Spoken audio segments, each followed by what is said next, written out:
The Death of Cato Hale by Copian Lebrock. Chapter 1. The Gallows. It is strange to write about the death of a man that you actually knew. It is stranger still when you know that the man himself could have written about it 1,000 times better than you are about to. But then again, he's dead. So I suppose I don't have to worry too much about that review. His actual death was relatively quick, unremarkable in the broader context of the bloody ends to which countless human lives have come. The last leaves clung desperately to their branches as he was marched into the square, quivering in the bone-chilling autumn breeze.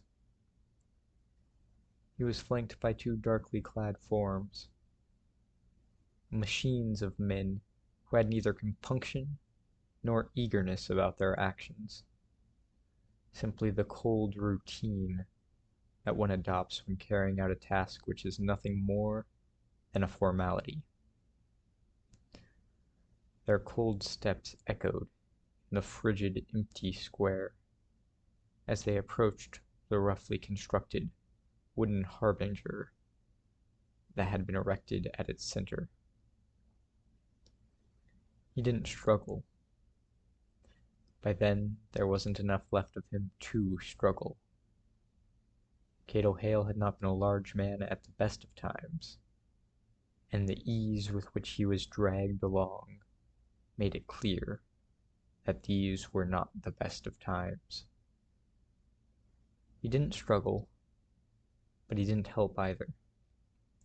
His feet seemed to refuse the movement, and one might have mistaken him as resigned to his fate if it hadn't been for his eyes. His dark brown, almost black eyes were aflame, knowing what was to come, but cognizant as well that there was nothing in his power to stop it. His head did not sag to his chest in the manner of a defeated man, neither did he thrash about as one who is incapable of accepting the truth. No, his gaze was focused singularly on the noose, which hung placidly at the center of the affair. From the time they exited the courthouse, watched his features, and with but a singular exception, they were set in the slight grimace of a man enduring intense pain, yet remaining unwilling to grant his tormentors the satisfaction of his suffering. Then, as the macabre group of three reached the first step of the stage, there was a flicker on his lips, a slight smile, a smile so out of place that to this day I can only interpret it in a single way. It was meant for me. Somehow, he knew I was there, amongst the desolate remains of what were once proud buildings. His smile told me simply, "They have won nothing." And oh, how I long to believe that it is true. But then, sound shifted from the sharp clacking of boots on pavement to the repetitive, dull thud of heavy footfalls on a wooden platform. As they reached the top of the 5-stair flight, they paused, as if to take in the moment, or maybe to allow some imaginary crowd to apprehend its significance. Then again, maybe this was also meant for me. Perhaps Cato was not the only one who knew that I was there. Then, after what felt like an eternity of my heart beating loudly against my ribcage, the men continued on, marching to the center of the stage until Cato stood directly before the rope, which had begun to sway gently with the wind. mirroring the leaves on their branches. It occurred to me that they hadn't even offered him a hood. Of all the things to be upset about, how absurd it was that I should choose this one. And yet, I was sure that any picture I had ever seen of a hanging had given its victim the dignity of a hood. Then, from across the square, the restless rustling of the wind was disrupted by the sharp creaking hinges, as a slight man hurried out of the very doors through which they had led the prisoner but moments before. If the situation wasn't so dire, this new figure on our scene would have seemed almost comical. He was a clerical form in every sense of the word, short, slight, with a hunch in his shoulders from hours of working at a desk. He would have struck a completely innocuous figure if his dull eyes didn't conjure the sadist brutality which only bureaucrats can muster. It was not the burning rage which demanded vengeance, but a calculated seething that would seek to inflict 1,000 cuts before its victim bled out. Hearing the noise of the mechanical marching men, they turned, and for a moment their faces were graced by emotion, annoyance. Unmitigated irritation was clear on their faces as they looked at the small, bitter man rushing towards them, with his shortened strides. They had known he was coming, but that hadn't stopped them from hoping he wouldn't. Finally, after an incredible number of pit-pat, pit-pat, pit-pats, given off by his soft leather shoes, the small man entered the scene properly, and stood on the stage with the others. At last, the production could go on. The small man cleared his throat and began, attempting an air of gravitas, but managing only the shrill countenance of an overwrought actor.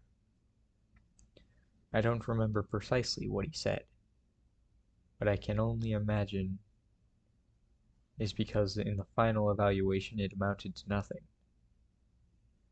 But having nothing to say has sadly stopped very few people from speaking. At last he finished, and in his annoyed clerical fashion he added a technicality. Any final words? It was a question, but it wasn't phrased as one. As he said it, he glanced around to the empty square as if noting to himself for the first time the absurdity of the situation. It was absurd. They had clearly taken some pains to put on this theatrical spectacle, with the foreknowledge that no one would attend. Even I was forced to ask myself why. It couldn't be for my benefit. Even if they somehow guessed I was watching now, they couldn't have known I would come. Cato. He must have forced them into it. He had always had a flair for the dramatic. He must have pointed out some technicality to the small man in front of him, type of technicality that such a tyrant of minutiae would never have been able to let go. And so, here we were. The small man jumped as Cato began to speak, clearly not having expected an actual response. His voice boomed in the hollow emptiness of the ruined city. It was a wonder that such an emaciated shadow of a man could produce such an effect. Yet it is, perhaps, less impressive that it was managed by this man. Yes, I do have something to say on this matter. I would like to congratulate you on what you appear to believe is a victory. And yet, I weep for you. If you have convinced yourself that I am the last man that you will have to murder, What stands between you and your beloved utopia is not me. And if you rid yourself of every man who disagrees with you, if you rid yourself of every inconvenience, you will be no closer to your goal than you are this day. What stands between you and utopia is yourself. There was not a second of silence after he had finished before the small man picked up again, right where he'd left off, as if he hadn't heard a single word. Very well, Mr. Hale, his discordant utterances continued. You stand this day convicted of treason and conspiracy against both the pursuit of happiness and against mankind itself. For such repugnant crimes there can be but one punishment: death. He waved his hand to the mechanical men as he turned on his heel, not waiting to view the consequence, as he scuttled back to his desk. Just like that, with ruthless efficiency, the one on his left looped the rope around his neck and tightened it. The one on the right pulled a lever that caused the floor to fall out from under him. I saw him drop before hearing an ear-splitting crack as the rope pulled taut. It took everything in me not to scream out at that moment, to rush forward and confront his murderers. But I had promised him, and the last thing I wanted to do was to hang beside him. Not that it would have mattered. He was dead. There was no struggling.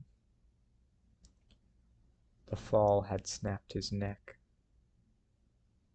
Still, I wanted more than anything to run forward, to do something. Instead, I stood there, stock still, suddenly oblivious to the cold as my vision clouded over, and the reality of the play which had unfolded began to sink in.